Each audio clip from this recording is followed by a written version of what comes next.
Movie की शुरुआत में देखते हैं कि एक बिजनेसमैन अपने लाइफ का इम्पोर्टेंट दिन करने के लिए तैयार है, परंतु अचानक उसकी मौत हो जाती है। वहीं बाहर भी अफरा तफरी का माहौल है और कई लोग मर चुके हैं। आगे देखते हैं कि जियोलॉजी प्रोफेसर डॉक्टर जॉस क्लास में बता रहे हैं कि कैसे भूगर्भ तरंगों की मदद से पृथ्वी के अंदर की बनावट को समझ सकते हैं। तभी वहाँ दो गवर्नमेंट ऑफिसर आते हैं और बिना कुछ बताए डॉक्टर जॉस को वाशिंगटन डीसी में एक खुफिया जगह ले जाते हैं, जहाँ पहले से उसका दोस्त डॉक्टर सर्च मौजूद होता है, जो न्यूक्लियस स्पेशलिस्ट है। डॉक्टर सर्च को भी जॉस की तरह ही यहाँ लाया गया है। ऑफिसर्स उन दोनों को एक कमरे में ले जाते हैं, जहाँ बहुत सारे लाश पड़े होते हैं, जिसे देखकर डॉक्टर सर्च चौंक जाते हैं। तभी आर्मी जनरल वहाँ आते हैं और डॉक्टर जॉस को बताते हैं कि इन सभी की मृत्यु एक ही टाइम पर हुआ है। इसलिए जनरल जानना चाहता था कि इसके पीछे कहीं आतंकवादी संगठन तो नहीं, लेकिन डॉक्टर जॉस समझ जाते हैं कि इन सभी की मृत्यु इलेक्ट्रिक पल्स के कारण हुई है, क्योंकि इन सभी के हार्ट में पेसमेकर लगा है जो अचानक बंद पड़ गया, जिसके कारण इन सभी की मृत्यु हो गई। जनरल समझ जाते हैं कि ये कोई आतंकवादी घटना नहीं है, तो वे वहाँ से चले जाते हैं। परंतु जॉस समझ नहीं पाते हैं कि ये सब क्यों हुआ और कैसे हुआ, और वह जनरल को भी इसके तह तक जाने की सलाह देते हैं। तभी डॉक्टर जॉस न्यूज में देखते हैं कि बहुत सारे पंछी नीचे गिर रहे हैं और जहाँ तहाँ उड़कर टकरा रहे हैं। डॉक्टर जॉस अपनी टीम के साथ इस घटना के संबंध में रिसर्च करते हैं, तो पता चलता है कि पृथ्वी अपनी इलेक्ट्रोमैग्नेटिक पावर खो रही है।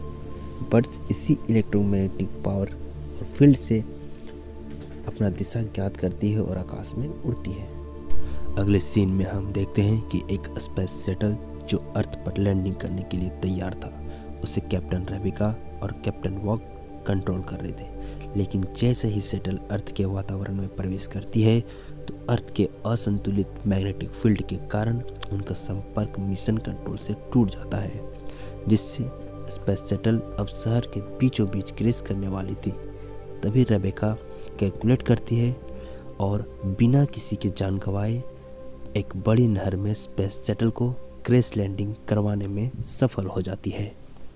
इनमें हम देखते हैं कि जॉस जियोग्राफी के प्रोफेसर डॉक्टर जिमिस्की से जाकर मिलता है और उन्हें अपनी मैग्नेटिक फील्ड लॉस्ट थ्योरी के बारे में बताता है, जिसे अच्छी तरह से समझने के बाद हम जॉस के वहाँ से जाने के बाद वह एक टॉप सीक्रेट डॉक्यूमेंट निकालते हैं और किसी से कॉल पर बात करने लगते हैं।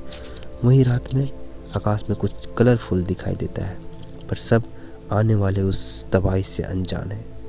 वहीं जिमेस्की समस्या की गंभीरता को समझने के लिए हाई गवर्नमेंट ऑफिसर्स के साथ टॉप सीक्रेट मीटिंग सेटअप करता है, जहां जॉस एक फल को काटकर पृथ्वी के एग्जाम्पल के तौर पर सबके सामने प्रेजेंट करता है और बताता है किसी अनजान कारण की वजह से पृथ्वी के इनर कोर में पड़े लिक्विड मेटल की रोटेशन बंद हो गई है, जिसके कारण अर्थ की मैग्नेटिक फील्ड भी ख़त्म हो गई है और शायद इसी वजह से ये सब कुछ हो रहा है। अब जॉस आग का इस्तेमाल करते हुए बताते हैं कि कुछ महीनों में ये ठीक नहीं हुआ तो सूर्य से आने वाली अल्ट्रा वायलेट रेडिएशन पृथ्वी पर पड़ेगी और पृथ्वी को जलाकर राख कर देगी। ये सब सुनकर वहाँ बैठे सभी ऑफिसर्स के पसीने छूट जाते हैं, क्योंकि किसी के पास इसका कोई उपाय नहीं है। तभी जिमिस्की बताते हैं कि यदि कोर तक ड्रिलिंग किया जा सके तो कुछ उपाय निकल सकता है। आगे जिमिस्की जॉस और सर्च के साथ अपने पुराने दोस्त और पार्टनर ब्रिज से मिलने उसके रिसर्च सेंटर पर पहुंचता है। ब्रिज बताता है कि उसने एक ऐसा मशीन डेवलप कर लिया है जो हाई फ्रीक्वेंसी अल्ट्रासोनिक वेव की मदद से किसी भी सतह में छेद कर सकती है, और एक ऐसे मेटल का खोज किया है जिस पर जितना ज़्यादा प्रेशर और टेम्परेचर पड़ेगा उतना ही मजबूत होगा। इस मेटल से शिप बनाना बेहतर होगा जो पृथ्वी के अंदर जा सके, क्योंकि अब उनके पास कोई और चारा नहीं है और ना ही ज़्यादा समय, इसलिए गवर्नमेंट उसे हर प्रकार के फाइनेंस, रिसोर्सेस और मैन पावर प्रोवाइड कराते हैं ताकि शिप जल्द से जल्द तैयार हो सके।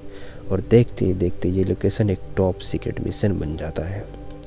दूसरी तरफ देखते हैं कि फिंच जो एक हैकर है, जिसको FBI अरेस्ट करके जनरल के पास ले आता है और उसे काम दिया जाता है कि वह मिशन से रिलेटेड इंटरनेट पर किसी भी प्रकार का पोस्ट को हैक करके उसे डिलीट करे ताकि मिशन सीक्रेट बना रहे। अब एक बार फिर कैप्टन रेबिका और वॉक को दिखाया जाता है, जिनको उनकी बहादुरी के लिए सम्मानित किया जा रहा था। जनरल यहाँ आता है और इन दोनों को भी मिशन के लिए सिलेक्ट करता है, जो शिप को कंट्रोल करने का काम करेगा। इस मिशन में इन दोनों के अलावे जिमिस्की, जॉस, सर्ज और डॉक्टर ब्रीच को भी रखा गया था। मिशन का कैप्टन जॉस को बनाया जाता है, जिससे जिमिस्की काफ़ी अपसेट होता है। यहाँ जॉस सबको बताता है कि ये टीम इस मिशन को पूरा करेगी। यहीं रेबिका भी पहली बार अपने टीम मेंबर्स से मिलती है। सबसे पहले टीम एक शिप बनाएगी जो उनको पृथ्वी के अंदर लेकर जाएगी, और ये काम डॉक्टर ब्रीच के जिम में सौंपा जाता है। इस शिप को बनाने के लिए ब्रीच उसी अल्ट्रासोनिक लेजर इन्वेंशन का यूज करता है, जिससे वे अर्थ के सरफेस को आसानी से छेद करते हुए आगे बढ़े। वहीं जिमिस्की पृथ्वी की डेंसिटी की कैलकुलेशन के जिम्मेदार था और सर्च को एटॉमिक इंचार्ज बनाया गया था, जबकि जॉस मैग्नेटिक फील्ड को हैंडल करना था। इस तरह 3 महीने गुजर जाते हैं और शिप पूरी तरह बनकर तैयार हो जाता है। इसके बीच इन लोगों का मिशन के लिए ट्रेनिंग भी दी जाती है, जहां उन लोगों को मिशन पर जाने के लिए कुछ दिन शेष रहता है। इसी बीच रोम में एक बिजली का तूफान आता है, जिससे पूरा रोम शहर तबाह हो जाता है, जिसके कारण उनका अपना मिशन पहले शुरू करना पड़ता है। अगले सीन में उन सबको शिप में देखते हैं जो पैसिफिक ओशन में है, और कंट्रोल से ग्रीन सिग्नल मिलने के बाद शिप को लॉन्च की जाती है तथा देखते देखते शिप समुद्र की गहराइयों में समा जाती है। वहाँ वे लोग अनुभव करते हैं कि बहुत सारे व्हेल उनके शिप के इर्द गिर्द घूमने लगे, क्योंकि शिप में लगे सोनार व्हेल के लिए एक म्यूजिक की तरह काम करता है। यहाँ शिप में लगे लेजर की मदद से शिप अर्थ के क्रस्ट को छेद करता है और अर्थ में एंट्री करता है। पहले 12 घंटों में शिप 700 माइल की दूरी तय कर पाती है। आगे ट्रेवल करते हुए जब शिप मेंटल तक पहुंचता है तो शिप को एक जोरदार झटका लगता है, जहां देखने पर पता चलता है कि एक बड़ा क्रिस्टल शिप के अल्ट्रासोनिक लेजर मशीन को जाम कर दिया है, जिसे निकाले बिना आगे बढ़ना असंभव है। इस काम के लिए जॉस और कैप्टन वॉक बाहर आते हैं। वॉक क्रिस्टल को काटते समय गर्म लावा उसके आसपास गिरने लगता है, लेकिन वो जल्दी क्रिस्टल को काटते रहता है।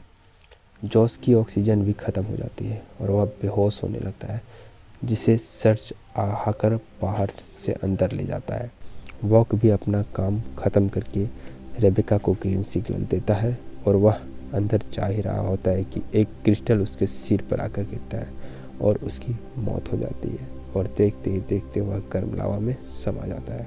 ये सब देखकर रेबिका काफ़ी सदमे में चली जाती है, पर वह जल्द ही वॉक के सीट पर आकर शिप को स्टार्ट करती है। अब शिप क्रिस्टल से बचते हुए आगे बढ़ता है। फिर जोश भी होश में आ जाता है। पहले तो उसे सब ठीक लगता है, पर वॉक की मदद से वह काफ़ी दुखी होता है और समझ जाता है कि उन सब की भी मौत कभी भी आ सकती है। आगे मिशन का दूसरा दिन होता है, जहाँ जॉस, जिमिस्की और सर्ज एटॉमिक कंपार्टमेंट में एटॉमिक न्यूक्लियर को रेडी कर रहा था। तभी जहाज पहाड़ के आकार के बने हीरो के बीच से गुजरता है और अंत समय में कंपार्टमेंट का अंतिम हिस्सा पहाड़ के बने नुकीले सिरे से टकरा जाता है। ये वही सिरा जहाज का एटॉमिक कंपार्टमेंट रहता है, जिस कारण एटॉमिक कंपार्टमेंट ऑटो इजेक्ट हो जाता है, क्योंकि उसे ऐसा डिजाइन किया गया है। रेबेका जल्दी से तीनों को उस कंपार्टमेंट से बाहर आने के लिए बोलती है और तीनों उस कंपार्टमेंट से बाहर निकल भी जाते हैं, लेकिन अंतिम में सर्ज को याद आता है कि वह अपना एटॉमिक लॉन्चर वहीं छूट गया है, जिसको लेने के लिए सर्ज को फिर से उस कंपार्टमेंट में जाना पड़ता है और जल्दी से लॉन्चर को बाहर जॉस को पकड़ा देता है। तब तक कंपार्टमेंट लॉक हो जाता है और सर्ज अंदर फंस जाता है।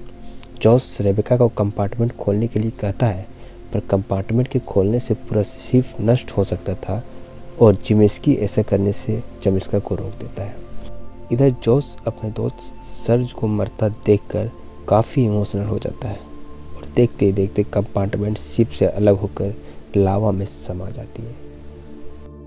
इधर शिप इनर कोर में प्रवेश करते ही शिप की स्पीड अपने आप तेज हो जाती है, जिस पर रेबेका कहती है कि अब अपना मिशन जल्दी कंप्लीट हो जाएगा, लेकिन चिमेस्की के कैलकुलेशन के मुताबिक मिशन फेल हो जाएगा क्योंकि यहाँ की डेंसिटी उम्मीद से ज़्यादा कम है, जिसकी वजह से ये शिप काफ़ी तेज़ी से मूव कर रही है। चिमेस्की कहता है कि अब मिशन को रोककर हमें वापस जाना चाहिए, जिसके बाद चिमेस्की ये सारा सिचुएशन कंट्रोल को बताते हैं, जिस पर मिशन कंट्रोल उसको बैकअप प्लान डेस्टिनी के बारे में बताते हैं जो पहले उनसे छिपाया गया था। इस प्लान के अकॉर्डिंग उनको मिशन ख़त्म कर वापस आना, लेकिन जोश को ये बात मंजूर नहीं थी क्योंकि उनको लगता था कि वह इन सब को किसी तरह ठीक कर सकता है। इसलिए वह खुफिया तरीके से हैकर फ्रेंच को संपर्क करता है, उसे कंट्रोल रूम के कंप्यूटर को हैक करने के लिए कहता है। उनसे उन लोगों को यह लगे कि सब प्लान बी के अकॉर्डिंग चल रहा है, लेकिन असल में वह मिशन को पूरा किए बगैर वापस नहीं जा सकता था। उधर पृथ्वी के ऊपर सूर्य की आने वाली अल्ट्रावायलेट रे की वजह से कोल्ड गेट ब्रिज को पिघला देती है और पृथ्वी तबाह होना शुरू हो जाती है। इधर 2000 माइल नीचे पृथ्वी के इनर कोर में एक न्यूक्लियर रिएक्शन शुरू होने वाला था, लेकिन ये काम इतना भी आसान नहीं था। ब्रिज के अनुसार पहले शिप के गियर को मैंने खोलना पड़ेगा और गियर ऐसे चैम्बर में है जहाँ का तापमान करीब 9000 डिग्री सेल्सियस है, मतलब वहाँ जाना और मौत को दावत देना एक ही है। इसलिए तीनों एक टॉस करते हैं और ब्रिज जाने के लिए तैयार होता है क्योंकि शिप ब्रिज नहीं बनाई थी। ब्रिज अपने ग्रुप मेंबर से गले मिलता है और हीट से बचने के लिए सूट पहनकर उस चैम्बर में चला जाता है। सूट उसे हीट से कुछ देर तक तो बचाए रखता है, उतनी ही देर में वह गियर को चेंज कर लेता है और उसकी मौत हो जाती है। उधर मिशन कंट्रोल को पता चलता है कि ये लोग इंस्ट्रक्शन को फॉलो नहीं एवं उनके कंप्यूटर को किसी ने हैक किया है और डेस्टिनी प्रोग्राम पर काम नहीं कर रहा। रेबेका शिप के 2 कंपार्टमेंट को अलग कर चुकी थी, परंतु तीसरे कंपार्टमेंट में चिमेस्की भारी भरकम एटॉमिक न्यूक्लियर से दब जाता है और जॉस उसे बचाने की कोशिश करता है, पर चिमेस्की कहता है कि तुम यहाँ से बाहर चले जाओ और जॉस वहाँ से बाहर चला जाता है और तीसरा कंपार्टमेंट को इजेक्ट कर दिया जाता है। लेकिन फ्यूल कम होने के कारण उनका भी शिप बंद हो जाता है, इसलिए रेबेका और जॉस अपनी मौत का इंतजार करने लगते हैं। तभी जॉस को एक आइडिया आता है कि शिप का ऊपरी परत अनऑप्टियम का बना है, प्रेशर और टेम्परेचर की मदद से एनर्जी बना लेता है। इसलिए वे शिप के कवर को सोलर पैनल की तरह यूज करते हैं और पूरे शिप को एनर्जी देता है।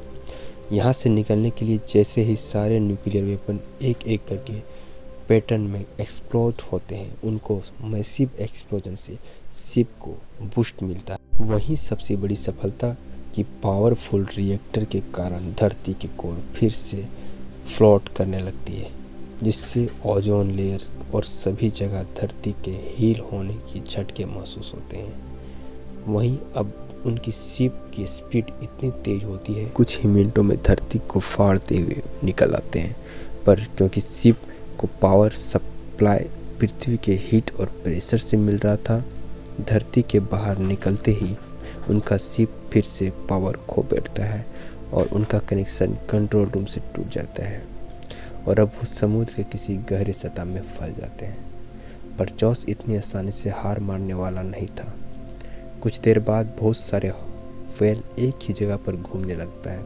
वो इसकी जॉस बचे हुए पावर बैकअप से सोनार का प्रयोग करते हैं। रेस्क्यू टीम समझ जाते हैं कि शिप यहीं कहीं आसपास है और वे अंत में उन दोनों को बचा लिया जाता है। मूवी के अंत में दिखाया जाता है कि हैकर फ्रेंच इंटरनेट पर इस मिशन का वीडियो अपलोड कर देते हैं ताकि सब लोग जान सके कि पृथ्वी को बचाने के लिए इन सब ने अपने जान तक की परवाह नहीं की।